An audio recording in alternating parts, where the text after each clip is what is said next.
शुरू करते हैं श्री गोगाजी महापुराण का तीसरा अध्याय। कहते हैं, जब शनि देव और देव ऋषि नारद इंद्रलोक पहुंचकर राजा इंद्र को यज्ञ हवन बंद करवाने की खुशखबरी सुनाई तो इंद्र बड़े खुश हुए और उधर राजा जेवर्षि दोनों देवताओं को विदा करके अपने महल में पधारे। यह देख रानी बादशाह दुखी हृदय से अपने दोनों हाथ जोड़कर राजा के सामने खड़ी हुई। रानी बादशाह का उदास मुख देखकर राजा जेवर्षि ने शनि देव व देव ऋषि नारद के आशीर्वाद और गुरु गोरखनाथ की जोत जलाने की सब बात रानी बादशाह को सुना दी। रानी बादशाह ने एक मुद्दत के बाद राजा जेवर्षि के चेहरे पर खुशी देखी थी। अपने पति के चेहरे पर खुशी देखकर रानी बादशाह का रोम रोम खुशी से भर गया, जिसके कारण बादशाह रानी के चेहरे पर भी रौनक की झलक आ गई। चटपट अपने पति के दोनों चरण पकड़कर बोली, हे पिया प्यारे, मैं तुम पर वारी जाऊं। आपने जो खुशी मुझे सुनाई है उसमें हमें अपनी मनोकामना पूरी होने में कतई भी संदेह नहीं करना चाहिए। सन्यासियों योगियों के वचन मिथ्या नहीं जाते। मुझे अफसोस इस बात का है कि मैं अभागिन उनके दर्शन नहीं कर पाई। आपको मुझे दर्शन जरूर कराने चाहिए थे। देव दर्शन से कष्ट उसी तरह भाग जाते हैं जिस तरह उजाले को देखकर अंधेरा भाग जाता है। रानी बादशाह की बात सुनकर राजा जेवर्षि बोले,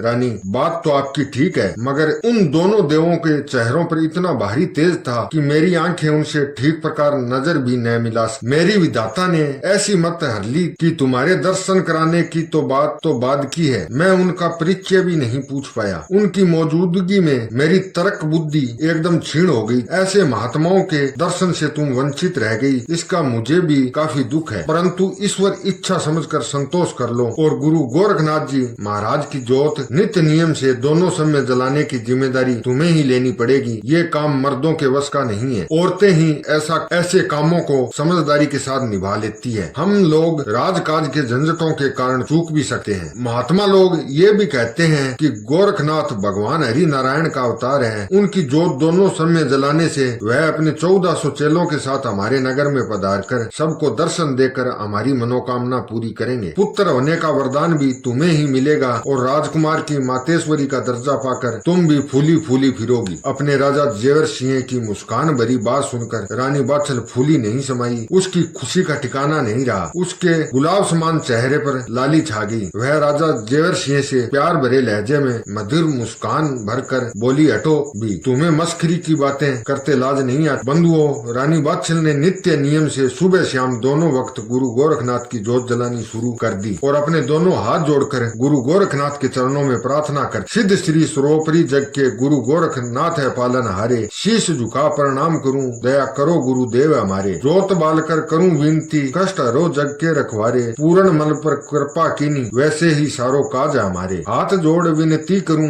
धरण चरणों में माथ, मोय अनाथ को दर्श दे, करना नाथ सनाथ। इस प्रकार दोनों समय जोत बाल रानी बादशाह दंडवत कर गुरु गोरखनाथ से हाथ जोड़कर प्रार्थना करती थी और जगत पिता परमात्मा को शीश झुकाकर कहती कि हे प्रभु, सिर्फ इतनी दया मुझ दुखियारी पर करना कि मैं अपने गुरु गोरखनाथ की जोत बालने में किसी समय भी चूक न जाऊं। प्रभु सदा ही से अपने भक्तों की टेक निभाते आए हैं, फिर रानी बादशाह की प्रार्थना क्यों नहीं सुनते। प्यारे बंधुओं, रानी बादशाह को गुरु गोरखनाथ की नित्य नियम से जोत जलाने व प्रार्थना करते मुद्दत गुजर गई। तब एक दिन गोड़ बंगाले प्रांत के जंगल में गुरु गोरखनाथ की समाधि टूटती है। वह परम पिता परमात्मा का स्मरण कर सृष्टि पर नजर घुमाते हैं कि कोई प्रभु का प्यारा नर नारी दुखी तो नहीं है। सो हे सज्जनों, चारों तरफ दृष्टि घुमाने से योग माया द्वारा पता चला कि राजस्थान प्रांत के बागड़ देश ददरेवा नगर के धर्मात्मा राजा जेवर्षि की महारानी बादशाह बिना संतान बड़ी दुखी है। वह एक मुद्दत से मेरी जोत बाल कर मुझे अपने यहाँ बुला रही है। मुझे जल्द से जल्द बागड़ देश पहुँचकर उसे धीर बंधानी चाहिए और उसे पुत्र वरदान देकर उसका दुख हरना चाहिए। यहाँ तीसरा अध्याय समाप्त होता है। आशा है कि आपको यह एपिसोड पसंद आया होगा। इस कहानी के अगले भाग में हम जानेंगे गुरु मच्छिंद्रनाथ के जन्म और उनके घर त्यागने की कथा। गुरु गोरखनाथ के शिष्य मच्छिंद्रनाथ का जीवन और उनकी आध्यात्मिक यात्रा अत्यंत प्रेरणादायक है। तो जुड़े रहे हमारे साथ अगले एपिसोड में। श्री गोगाजी महापुराण एपिसोड 4 में गुरु मच्छिंद्रनाथ का जन्म और घर त्याग।